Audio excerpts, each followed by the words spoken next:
ก็มาสงเคราะห์มาเนี่ยวันที่29ใน4 เดือน2000เลยมาออกรายการมีฮักพ่อนจอยก็เบอร์ว่าเลยออกก็หึงเงาอีกหนึ่งเงาไล่กูผ่ายเสีย ก็ถอมด้วยเงารายการอันใหญ่เฮเบิ้ลข่าวลังเฮเบิ้ลมาเหลียวนี่ไงพี่น้องกุนงานกุนเมืองเขาพรหัวเขากูเจ้ากูดุนกูป้าก็ได้พูดอยู่ว่าย่อกะโคโรนาไวรัส19อันนี้จอดตัวดังกำผากว่า2 ปากไป10 เมืองอะย่อกะเนี่ยเป็นโดยธรรมชาติเขาข่าวว่าได้เป็นโดยธรรมชาติคำพ้องเนี่ยกายมือเนี่ยอ่อนกันมีกันมาก็เป็นชาลาที่อะไรก็เป็นเขยอะไรเนี่ยอันนี้เขาก็พูดเนาะเขาพูดได้เป็นโดยธรรมชาติเป็นรองสัพพวะเหตุเปลี่ยนมาเนี่ยวันดังสุดนะเขาขย้อนเอากุ่งหมุนมอยาเขาอันลงจอยกวนเมืองอำว่าหมอยาเนอหลวงบองซึ่งอำว่าหมอยาเนอของเสียวขึ้นซึ่งใต้เฮาอำว่าหมอยาเนอกวนเมืองและโหจุ่มเขาโหเอิงเขาและเจ้านาทีอุปเปิงเขาตับซิบจุ่มเขา โฮมกันเสียแล้วไม่ใจโฮมกันเสียแล้วล่วงกดทัดปัญโยกะกวนเมืองเขาขนาดนั้นเขาเอากุ่งเอาหมุนเด็ดข้ายำมือเหลียวเนี่ยเป็นข้ายำลำลองปูนดาแกดเคพีโยกะอันนี้เป็นเพศสภาวะอันว่าเนี่ยมันหลบบึ้งอิงตัวเผาตัวมันนำเลยเสปึ้งอิงเปื่อนเพศสภาวะเนี่ยมันเป็นผีพันเปลี่ยนมายิงเลยอย่าสีอุดุเปลี่ยนมาอันนี้อันเฮฮามันก็มีดี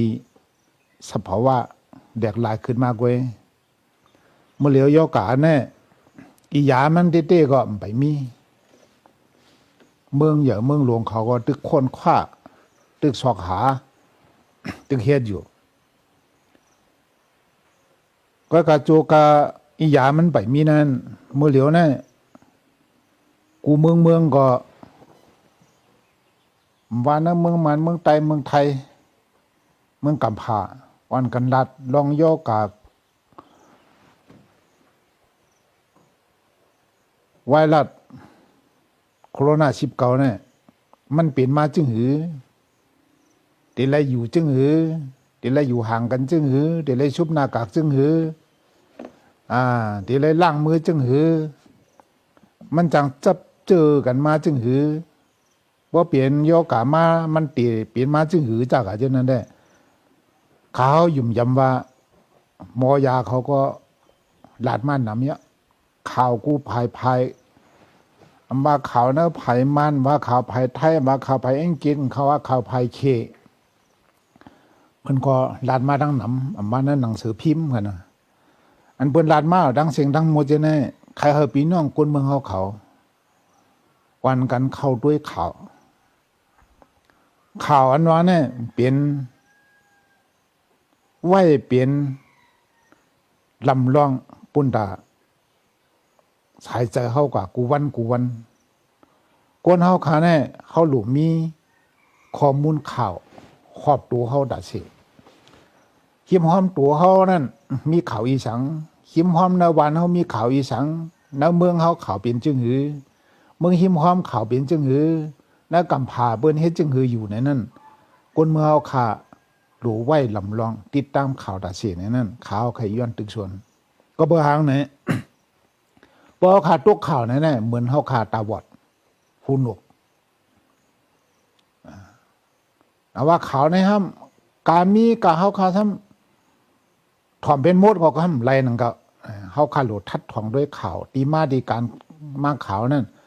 มันเป็นข่าวโซเชียลมีเดียอ่อนก้อยแน่มันเป็นข่าวใหญ่แน่มันเป็นข่าวจั้นกลางแน่มันเป็นข่าวมีชื่อเสียงและกำผาแน่ เป็นคนข้อข้อมูลเต้ๆอะไรมาแน่อันนั้นก็อยู่ได้สุนโตอารมณ์เห็นอะไรลาดออกไว้แน่นั่นเฮาขาซ้ำหลุมมีตังหู้เห็นเลยทัดชังทัดทองเห็นเลยเอากาเป็นข่าวเขาก็เอาไปดังเสียงนี่ก็กำลังเขาค้าเป็นคนหย่องเนี่ยก็ไหนได้ข่าวแขกตึกชนว่าพี่น้องคนเมืองเขาขาอย่าไปขัดข่าวเพศสภาวะเนี่ยมีสังหามอะไรบาเพภัยเพน้ำเพยอกะเพรวมจากอะไรเนี่ยมันเป็นเพศสภาวะเพลอยก้นจากอะไรเนี่ยเป็นเพศสภาวะมีสังเหตุอะไรครับมันเปลี่ยนมาก็มันได้เย่ากว่ามันได้ขายกว่ามันอยู่ดีว่าตัวเขาคนเมืองเขามันดูเขาตัวอะไร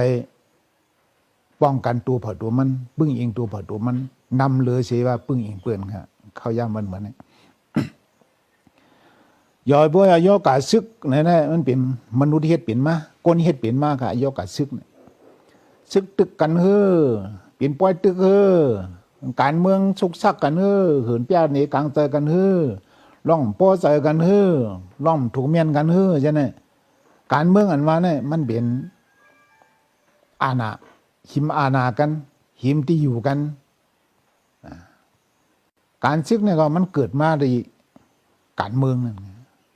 อันนั้นมันเป็นกวนเฮ็ดเพราะเป็นกวนเฮ็ดในการซึกในใครเย่าเนี่ยก็มันก็เย่าเพื่อตั้งสองไผ่อุปโอตกลงกันก็มันเกะไขเย่าเพื่อตั้งสองไผ่อุปโอตกลงกันไรเนี่ยก็เป็นซึกกันก่อนนะว่าซึกกันว่าเนี่ยซึกตั้งการเมืองเนี่ยมันอยู่ดีกวนเมืองอะไรเฮ็ดเปลี่ยนมามันอยู่ดีโกนอะไรเฮ็ดเปลี่ยนมามันอยู่ได้ผีผ่านเฮ็ดเปลี่ยนมาอันนั้นก็ใครหูไว้อันหนึ่งก็ไหนได้หนังว่าข้าวดีมาลาดนี่ลองมีฮักพร้อมจ่อยเนี่ยมีฮักพร้อมจ่อยอันมันนี่ก็มันเข้าปากว่าเนอลองเฮาขาดดีไล่แจดเคตัวเฮาเมื่อเหลียวเนี่ยกวนเหตุการณ์ในเมืองไทยก็เปิ้นปิกบริษัทปิกการปิกงานตัวการตัวงานเจือนคำมือกว่าเอาก็ป้วนเจือนไปคำมือตกข้างมันก็กึดก็ทบตั้งหยับผึดมีดังหนองตั้งนำตั้งหลายอันก้นมาให้กันในเมืองไทยมาให้กันในเมืองเขคำมาถอมด้วยอันมาให้กันในเมืองเขเนี่ยแค่หนาสิเมืองไทยทางกันเนี่ยเบิ้นไว้กาขันอันไหนค่ะจื้อมงก็มงเปียงจื้อเมียงก็เมียงหักแผ่นดินเผอแผ่นดินมันวันเมืองเผอวันเพิ่งเมืองมันนั่นว่าเนี่ยเพศสภาวะเฮ็ดมากันเนี่ยเข้าขัดได้เลยหู้เปิ้นก็ฮักกวนเผอกวนมันเหมือนเมืองไทยเนี่ยก็เขาฮักกวนเขาเอาเฮาวินเฮ็ดแล้วกาโตมามีทั้งญี่ปุ่นเนี่ยมีทั้งเคเนี่ยมีทั้งอเมริกันเนี่ยมีทั้งยุโรปเนี่ยมีเมืองหลายก็อ่ะกวนเขานั่นสถานทูตเขาตันย่วงเขาอันมีกูดีๆเปิ้นเขาก็สู้ตันย่วงแหตันย่วงเปิ้นกับสันนั่นเมืองเมืองแหละเปิ้นโตกันเข้ามาในเมืองขึ้นเปิ้นโตเข้ามาในเมืองก็เปิ้นไว้กาขันเปิ้นจัดไว้ที่อยู่ลีๆเปิ้นลุมลาลีๆเปิ้นมีหมอบ่ด้วยลีๆอันนั้นตะกวนเมืองเปิ้นนั่นแหละปองว่าวันเมืองเปิ้นนั่นมีอาณาเปิ้นฮักเจอคือเปิ้นฮักวันเมืองเปิ้นก็ลุมลากวนเมืองเปิ้นบ่โดยเมืองมานเฮาเนี่ยน่ะมันเหมือนเนี่ยกวนเมืองมานอันกันลุกรังเมืองเขขาวๆไหลขาวได้ตรงนั้นเมืองเขออกมาได้ออกมาดังหมู่เจน้ำคำว่าดังเล่าไก่ว่าดังปางซังว่าดังเมืองล่าจังเนี่ยขาวถ่อมด้วยตุกข่าหยาบผืดเปิ้นไว้กาขันเปิ้นลืบเปิ้นโป้เปิ้นแหมไรอึบไรหยักซ้ำไก่เหตุการณ์ทั้งบนเนี่ยตุกข่าเบิ่นดัวเบิ่นไหนก็เบิ่นก็ลืบออกมาเบิ่นลืบออกไหนก็เอาเจอเมียงก็ซ้ำจับมาจอมเหน่ซ้ำว่ามาเพขึ้นในเมืองมาเพบันปีเป็นน้องน่ะอันนั้นเป็นเพใหญ่ของปุ่นน่ะเจือจัดเฮาค่ะในเมืองเฮาค่ะติก็ไหนแลคนเมืองเฮาค่ะเนี่ยโลขึ้นปึ้งอิงตัวเก่า นะว่าหลวเมอันว่าเนี่ยเฮาคาหลวเมขึ้นตูเจ้าเก่าเราหลวเมขึ้นไปวนตูเมขึ้นลายเฮ็ดลายช่างหลวเมขึ้นไปวนเฮาหลวเมลายช่างเฮาอันเฮาเฮ็ดโหป่วนมาเนี่ยเป็นจึงหือมื้อนางเงาลายวันเมืองได้เป็นจึงหือก่อนมันนั่นเฮาขอหลวรีเพียนเฮ็ดเลยเฮาเม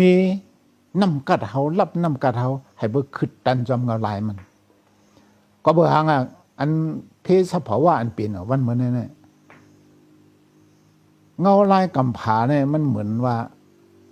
เดจัดปักเปลืองมาแทงลองอยู่เช่ากินสร้างก้นเมืองมนุษย์เมืองเราก็ดีจัดปักเปลืองมาแทงก็เบอร์หางนะเพศอันแน่ๆพวกมาตัวนะปืนเบอร์ปากปีป่วนมานั่นก็ยำมีมาปอกหนึ่งก้นตายเป็น2-3 ล้านก็มีมาตัวขึ้นแล้วปืนก็บอกเจ้าไหนแหละบอกในก็เป็นเหมือนนั่งซึกกับป่าบอก3ประมาณตัวคนติดเจอเมียงในกับป่าดังเสียงเนี่ย3 ล้านปลายคนตายใน200,000ปลายอันนี้มันจะง่ายนะย่อมตีกึดเมื่อแล้วตีไหวเมื่อแล้วตีย่อเมื่อแล้วเนี่ยอันนี้ก็เพิ่มไปเทียบตับเลยมึงเลยก็ไปเทียบตับเลยว่าไหนนั่นแหละนะว่าอันนี้มันเป็นเพจำตัวกวนเขาก็เบอร์มันหันตัวเนี่ยมาติดเขาก็ไหนเขาหลุดเขาขลุ่มมุ่นมีอันเปิ้นดาดดังเสียงว่าดีหลุดปกซัวเบอร์หลุดลังมือเราอยู่ห่างไกลกันจากอะไรนั้นเนี่ยเขาขลุ่มเฮ็ดจอมอันบอกเขาลัดนั่นก็เบอร์หางเขาขลุ่มมีตัวเขาอันดังเบอร์เขามีตัวเขาเนี่ยเขาขลุ่มมีกวนหิมหอมเขากวนหิมหอมเขาเนี่ยตั้งเดียวปีเขาน้องเขาจื้อเขาคือเขาโอ้ยก่อโอ้ยสีเขาพี่น้องโฮมวานกันโฮมเอิ่งกันโฮมเมืองกันโฮมกำพาร่วมกันเจ้าเนี่ยเขาขลุ่มโฮมมือกันวันเหมือนเนี่ยเขาคาถูกกันเมียนกันเจ้านั้นเขาคาหลูไว้วางเสียเขาคาหลูอ่อนกันฮักกันพร้อมกันจอยกันเมกันเมื่อข้าย้ำทบเพลองหยับผึดเนี่ยคนเมื่อเขาขาหรือไว้เจอเยอะเจอยาวเจอกว้างก็เบื่อคนเมืองเขาขาเนี่ยพอเจออันยำเดียบเห็นในกำผาอันยำทบมาเช่นนั้นก็ติมตีหู้อยู่เจออันไปยำทบมาอยู่ในเมืองเพี้ยนในเป็นที่เบิ้นมาเป็นที่เขาอยู่กว่าเจริญจะลาตั้งโลโก้ยังมันเนี่ยจากอะไรเนี่ยมันจังเปลี่ยนก็เบื่อหางเนี่ยน้ำเมืองไต้เขาก็ขาวๆยำทบหันปอกหนึ่งเป็นกะลาก้นเนี่ยก็เบื่อเขาขาวมีเครื่องเจ็บมันเนี่ยสังมันเนี่ยกับพังแล้วไปตั้งเย้าตั้งหลังบนตายเทียงถ้าบนหลวงหามกว่าเทียงจากอะไรเนี่ยก็เมืองไต้เขาก็ยำมีมาอยู่อันนั้นเป็นสภาวะมีไหนกันเมื่อหนังก้นนอกเมืองเนี่ยเพื่อมาตัวหนังเพื่อมาตัวในข่าวเนี่ยตายไปตั้งเฮือนก็มีค่ะติดเนี่ยก็เบอร์ว่าไว้เมามังไว้รวมลามถ้ามีลองรถเลี้ยวเมืองของเมืองเปิ่นของรถเลี้ยวน่ะเมื่อนั่งอิตาลีเนี่ยตายไปตั้งเฮือนก็มีค่ะเนี่ยก็เพราะฉะนั้นอันนี้คนเมืองไต้เขาค่ะอย่าไม่มามังสิกรรมเนี่ยเอาข้าวย้อนตึกส่วนถ้าเมตัวเจ้าเก่าเมปีน้องเขาเมจื้อคือเขาเมวันเมืองเขาเขาค่ะอย่าไปอยู่ไรอย่าไปอยู่เมากินหมังเบอร์เขาขำเรียบเฮียนเบอร์เขาขาตกขาเบอร์เขาเรียบเฮียนเบอร์เขามวนเมเบอร์ไหนเงาลายวันเมืองโยกาในเรียกลายเนี่ย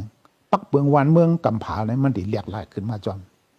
เพื่อปักเบืองวันเมืองกำผาเรียกลายขึ้นมาจอมเลยเขาทำคู่จอมเขาทำมีน้ำกัด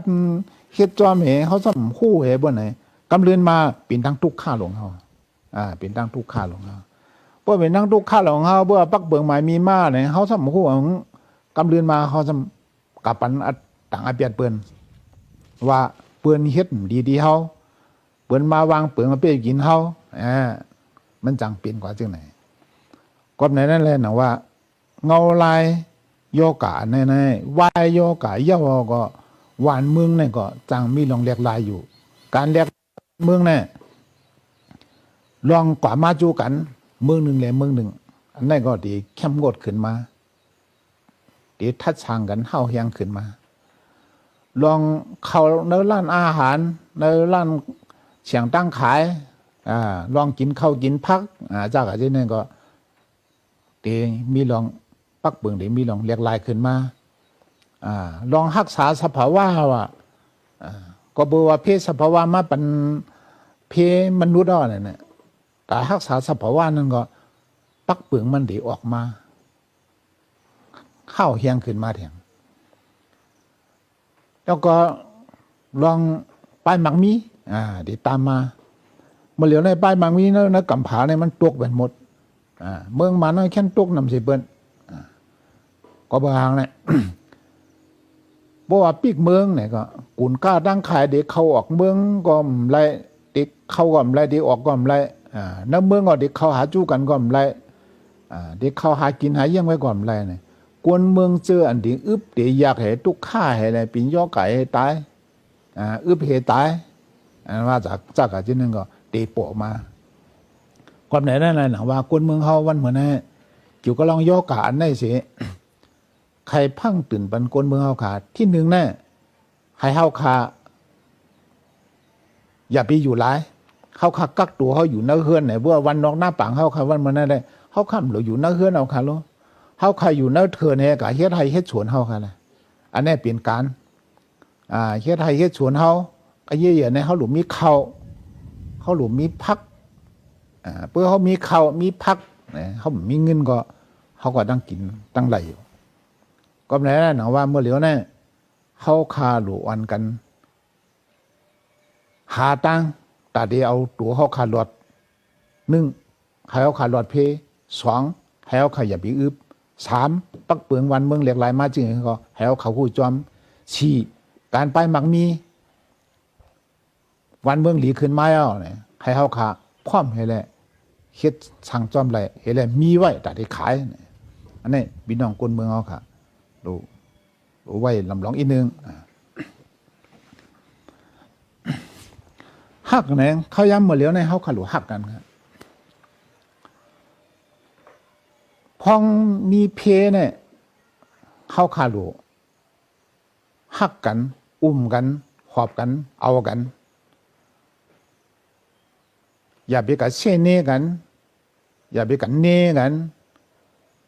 กวนเฮากูก็เนี่ยมันมีลองหลีเลยลองหลีกูก็เฮาขาหลุดด้วยลองหลีกันเสียแล้วเฮ็ดก็กันก็มันไตเฮาเนี่ยอันป่นมาใกล้มีขี้เก้เฮตากันเหบ่มีชื่อเสียงดีขึ้นมาก็นาลูกันเหเช่กันเหหาเปียดกันเหเบิ่มักมีหลีเป็นมากก็ขี้เก้เหจากอะไรเนี่ยอันนี้ยังกาเล็กขนาดมีนักคือเลยก็คือนั่นดีคือนั่นตกเตียมวันเมื่อในเขาขาดได้กูแผ่นดินเจอจ่าเท่าขาให้เลยรถเดียวเพียงเปียงเบือนนักกำผ่าเนี่ยนั่น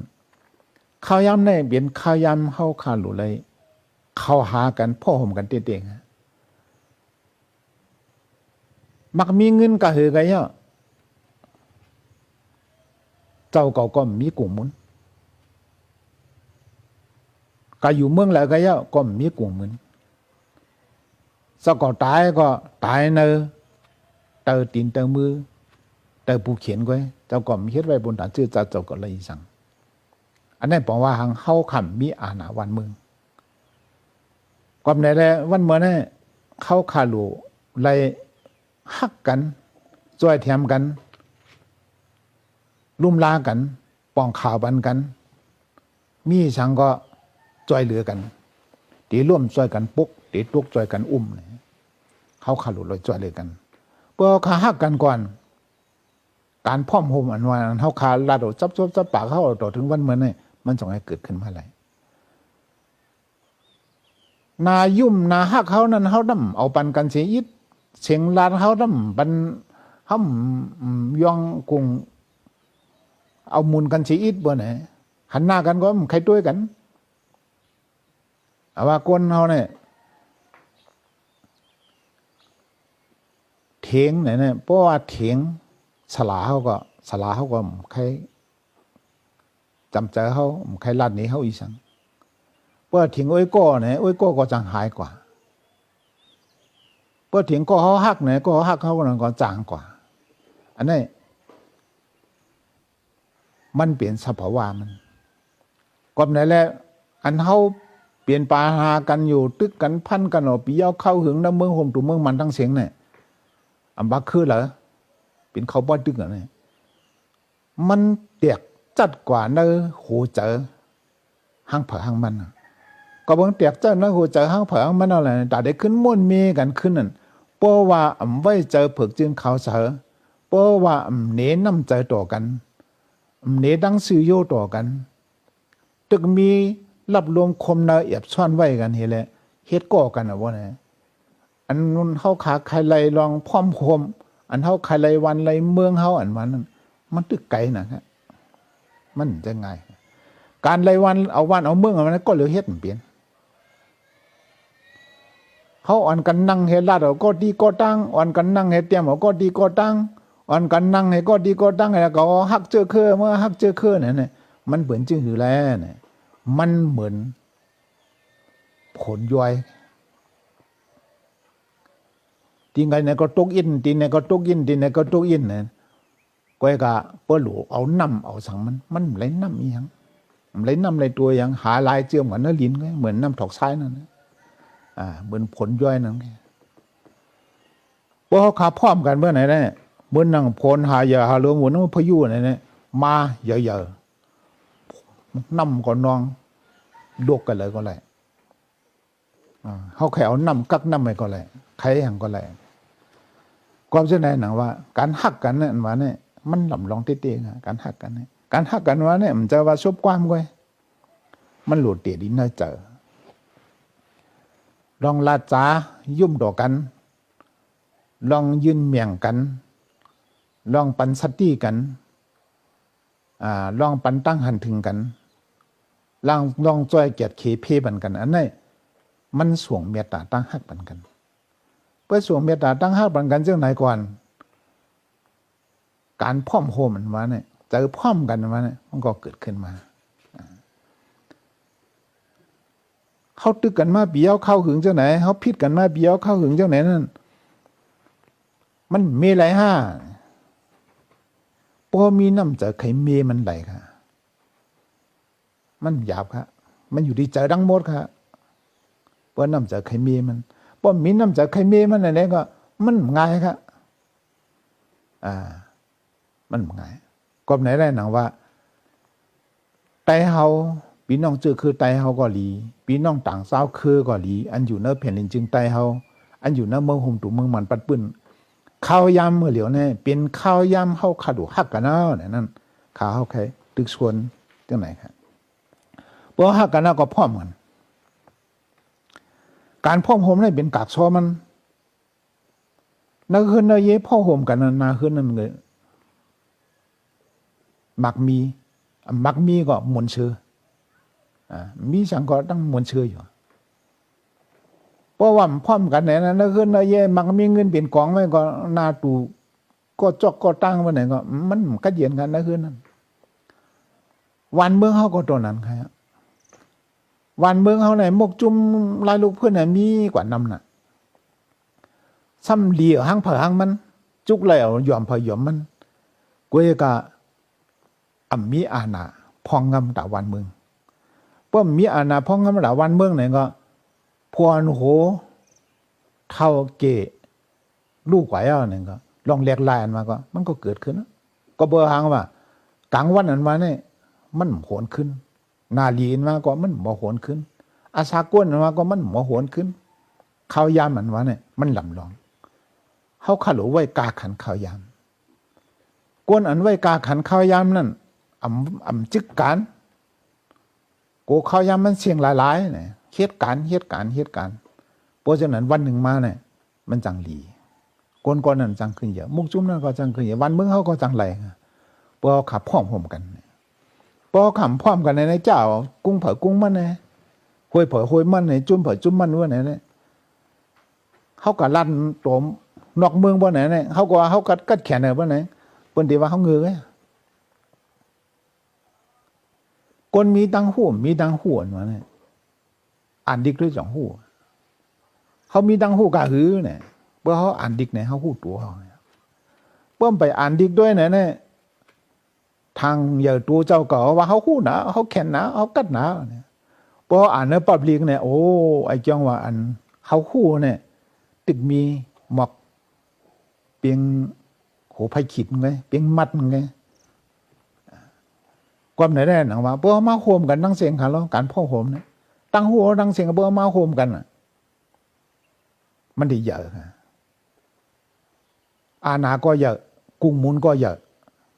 จื้อเชียงก็เยอะก้นเมืองเขาเลยเราเลยกัดเย็นเพื่อเขาขับพ่อโฮมกันเห็นเลยวันกันหู้จ่อยกันขยำมาเหลียวเนี่ยลำลองใครอ่ะมาว่ามุกจุ่มเขาตั้งมีเสียมมีเสียก็เบอร์ว่าจำเป็นเพี้ยเนี่ยแหละเขาขาดสั่งขอดพอดให้เจ้าหน้าที่ไผ่หมอยาเขาเจ้าหน้าที่ไผ่อุปเปิงเขาเจ้าหน้าที่ไผ่ซึกเขาตั้งกวนเมืองเขานำตั้งป่าเนี่ยให้โค้มกันเห็นแหละลงตัวกวนเมืองเขาลงแกดเขบันกวนเมืองเขาอันนี้เขาขาเอากูหมดเด็ดๆก็เบอร์อันลงกัดกดด้วยนั่นมันเปียงพอจ่าเนี่ยเขาขาเอาด้วยรายงานเนี่ยก้มเปียงพอจ่าติ่มเปียงพอจ่าเนี่ยเบียนสางเขาขาหันกวนเมืองเขาเนี่ยหนึ่งเนี่ยตุกขามีตากินตาเยี่ยมสองมีอียาเปลี่ยนมากก็หยาบมีอียาสามมีห้องยาหมอยาก็เปียงโปหมอยาก็นำกัดดังแขนเขาเปียงโปเครื่องไม้เครื่องมือเขาเปียงโปเจ้าไหนเนี่ยมันดีจะเรียกไหมก็เจ้าไหนหนังว่ามือนามาเนี่ยหนังหือเขาขาดได้ลุ่มลากันได้ลีเหลือเสียนั่นนกจอกเป้ค้าก็ออกค้าจังงาเป้ตุ่มก็ออกตุ่มพี่น้องก้นเมืองค่ะตัวออกช่วยกันเอาค่ะวันเนี่ย อันนี้ปัญหามาเขาขาวหลัดนี่ลองมีฮักพร้อมจอยเนี่ยใครให้บินไปว่นตัวเจ้าเก่าใครบินไปว่นอยู่ไว้ในเฮือนใครบินไปว่นอยู่ในเมืองเห็นแหละว่นเฮ็ดลาดเครื่องป๋องอันนี้ยุ่มย้ำว่ามันเดเป็นรองดีปุ่นตาพี่น้องเขาอยู่มันเป็นรองดีปุ่นตากวนเมืองเขาอยู่เนี่ยในทนเมียสีของเขาเนี่ยขาวใครเลยลัดนี้จังไหนยามขึ้นกว่าแท่งแน่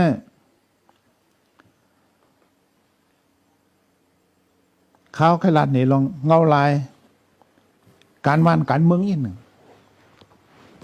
เตรียมบ่ลัดน้ำการเมืองช่วงเนี่ยลัดอีดอดอันเงาลายอันเปลี่ยนออกไปก็บางเบิ่มราชอีดเนี่ยการเมืองอันมาเนี่ยมันเป็นการลองอยู่สร้างกินเช้าตุ่งเวงกวนลองเจอจัด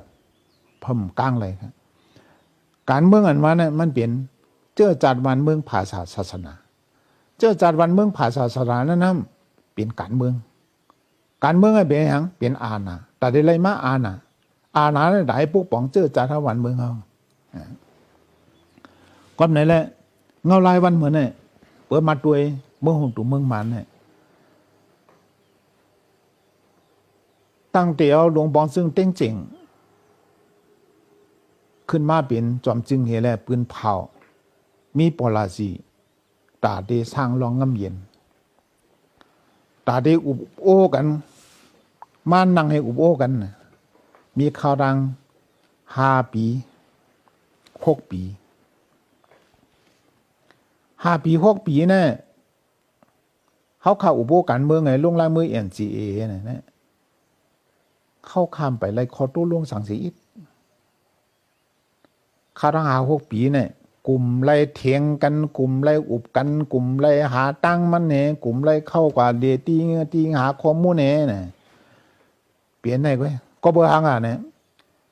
ภายหนึ่งหลวงบองซึ่งเขาต้องมาดอกเขานึงก็ยิบอาณามาหึงเนี่ยแต่ได้ปล่อยผ้าอาณาให้เป็นเฟเดเรลดิโมคราซีให้ปันสุนเทียบทางขอจ้ากะเช่นนั้นมันจะง่ายครับ ย้อนว่าฟัดเตเลดิโมกราซีในก็นี่วนขึ้นเชื่อมอาณาเฮาขาดลืมแบบไรปืนเนี่ยเฮาขาดลืมแบบไรสังว่าหลวงปองจึงเขาตั้งมาต่อเขาม่วนเมวันเมืองไห้กันเจียวกัดเย็นอยู่เต้บ่ไหนเนี่ยจุ่มยกองกลางกูดีเนี่ยอำหลวงมีเงินไขยังปืนข่าวปืนเผาคือชึกไปทั้งหมดค่าร่างหลายเหรียญ10 เหรียญก็10 เหรียญให้มากขึ้นไว้ขายามมัน10 เหรียญเพิ่มมาเมื่อไหนก็เมื่อนั้นจงไกเจ้าแห่งซึกแห่งการเมืองให้บิดมันไหลครับก็ยังเอาลายมือเหลียวในแด่มันเขียงโถงกันเวลากันก็เพิ่มมาตัวหลวงปองจึงเขาตั้งดอกก็มันนี่เจ้าคือว่าเจ้าคือใครจันเข้ายามมันเพิ่มมาตัวเจ้าคือที่หลวงปองจึงหลวงปองจึงแล้วตั้งดอกเขาใครจันเข้ายามมาใครหาลิงล็อกมันเก่ากลุ่มนี้มาเมื่อกลุ่มนี้เก่าให้ขาวันมันนี่ตีเต้มันได้หมู่อันเฮาไข่ไหลเนี่ยจุ่มเจ้าคือเฮาไข่ไหลนั่นคำพองก็ไข่ไหลล้วนหรือจำหนังแห้งมันป่วนดีน่ะแห้งเจ้าเก่าหลัวไหลจ้อยไข่ไหลเฮียงอันนั้นมันทำเกินไปสุนเลยย้อนเอาขว้างเย็นในเกเนี่ยเอาหิมสุนเลยสุนเบียนย้อนป่นตีป่นเลียนกันไปแล้วอันนั้นก็ภายนึงอันหลวปันก็มันปันไหลนะเฮาขยับไปเลื่อมจุ่มลูกเพื่อนเฮาขาเนี่ยมื้อเหลียวเนี่ยมันมีอยู่18 จุ่มแล้ว18 จุ่มเนี่ยอันลงลายมือเอียนเจียาวเนี่ยมีอยู่10 จุ่มอันไปล่วงเนี่ยคือ7 จุ่มมื้อเหลียวเนี่ยอันไปล่วงมันคือ7 จุ่มเนี่ยมันอยู่ตั้งปอดห้องอยู่ตั้งเหรียญหินเมืองเขอันนี้กลุ่มทางกันก็อย่างนั้นนะครับหลวงปองจึงเขาตับมาต่อเขากวนเมืองคำพองในหันว่าหลวงปองจึงเขอยู่ตั้งลังให้ปันแห้งเขาจ้อยแถมเขาเพื่อเจ้าไหนจุ่มยิบกองกลางนั่นก็เอาจื่อเสียงอันว่าหลวงปองจึงเขจ้อยเขาอันว่านั่นเหเอาเป็นแห้งเจอเอาเป็นแห้งเจออันหนึ่งเหเลยตัวสู้กว่าเรียนตัวเองกว่าเรียนกว่าคนต่างจุ่มต่างคือกว่าเพียงอันนี้ก็มีหลวงปองจึงก็ไปฮัดเด็ดเจนจะดิเดข้อมูลก็มีเด็ดซ้ำบ่ฮัดขันดิเดอันนี้ก็มีก็เบอร์นะหนังว่าตั้งพิษเนี่ยเข้าตีเนเพอละวันเมื่อนี้เข้าตีเนหลวงปองซึ่งตั้งมาตัวเนี่ยก็เนไปตั้งหมดเนี่ยก็ไปไล่เขาเนี่ยจะมีกองกลางเข้าไปตั้งหมดโอ้ปากเตี้ยมาเนี่ยอันนี้ก็ไปเลยแต่เลยว่าลองยุบย่อมเนี่ยตึกมีทั้งสองฝ่ายหลวงปองจึงก็มีตับมาดอกก็มีก็บ่หังเขาใครจุ่มอี้อูเขาเฮ็ดจอมหนังอันเขาใครเปลี่ยนก็เฮ็ดจอมหนังเขาใครเปลี่ยนก็เขาใครเฮ็ดจอมใครย่อมปันหนังอันอี้อูตู้ย้อนให้เลยใครเปลี่ยนอันไหนหันในแตกแรงคำเหลียว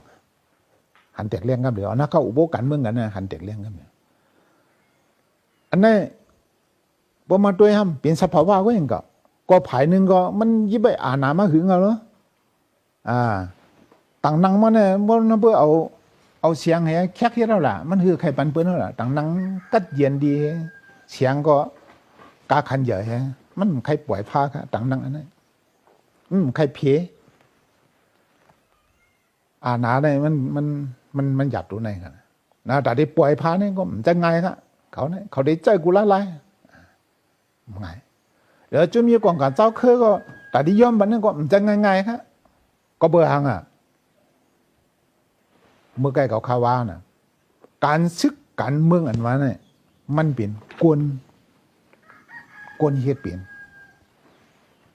กวนอันเฮ็ดเปลี่ยนเนี่ยการซึกการเมืองกวนเฮ็ดเปลี่ยนเนี่ยย้อนเบอร์สังละนั่นครับย้อนเบอร์ศูนย์ไล่ส่วนเปลี่ยน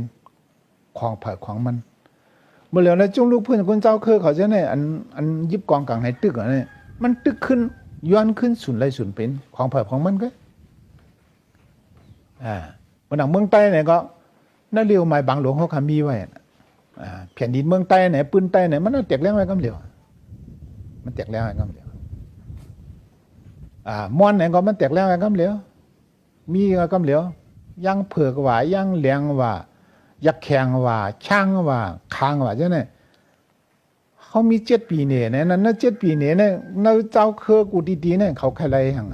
ใครไรสุนเตียบตะทางขอนั่นใครหลวงปองจึงแจกเป็นอาณาให้มีสุนเตียบตะทางขออุปเปิงหางขอให้มีหลวงปองจึงกลางอันนี้เขาใครพาบัญชีอิดอันใครพาเนี่ยก็ว่าก็เบอร์ว่าไม่เจอยังเมื่อไกลเขาว่าน่ะก็บอกเขาตึกกันมาเถียงกันมาปีเอาเขาถึงมันแตกไว้นะเจอไว้เอาเนาะเพื่อปั่นเพื่อไหนอยู่เจ้าเครื่องขึ้นมาชิมอาณาเขาโยอาณาเขาในเรียกกว่าโยเขาในถังเท่าไหนเนื้อเมื่อนังนอนพันเอาจังไหนดิ๊ก1,500ให้ไหนดิ๊กตีมันเนี่ยก็ขามาด้วยเจ้าเครื่องเขาเนี่ยใครปีดองสู้ลู่เลี้ยวเนี่ยมีเผอกันเขาขามาตูบด้วยปีดองสู้ในใครมันกึมใครเวียนฟัดเลยสุนอุปเปิงหังขอสุนเต็บด้านหังของเผอมันนั่นใครให้แจกพีอาณากันเพราะจังไหนเพราะเขาคาชื่อโยต่อกันน่ะมีเมตตาเหนือเจอเคอวันเมืองเอาใครว่นมีวันเมืองเอาเต้ๆพวกไหนอาณาเนี่ยอย่าว่าดิเรียกขึ้นมันแค่เยอะขึ้นมาเถอะอย่าว่าดิกดผ่านให้แค่มักมีขึ้นมาเถอะนังว่าชื่อเสียงเดลู่ชื่อเสียงอะไรดีเยอะขึ้นมาเถอะมักมีขึ้นมาเถอะด้วยอะไรตัวอย่างเวียดนามเลยแล้วก้อนขอมือเหียงกับบักเจชิพานี่กูบอกแน่ป้านบางมีเขาหลักหลินหลักไทยจอมตั้งหลังไทยหลายเท่าเขาแล้วก้อนขอวันเหมือนเนี่ยเจชิพาเมื่อเหลียวเนี่ย63หลายปีก็แล้วเมื่อเหลียวป้านบางมีเวียดนามเนี่ยป่นไทยกว่าเวียดนามคาเนี่ย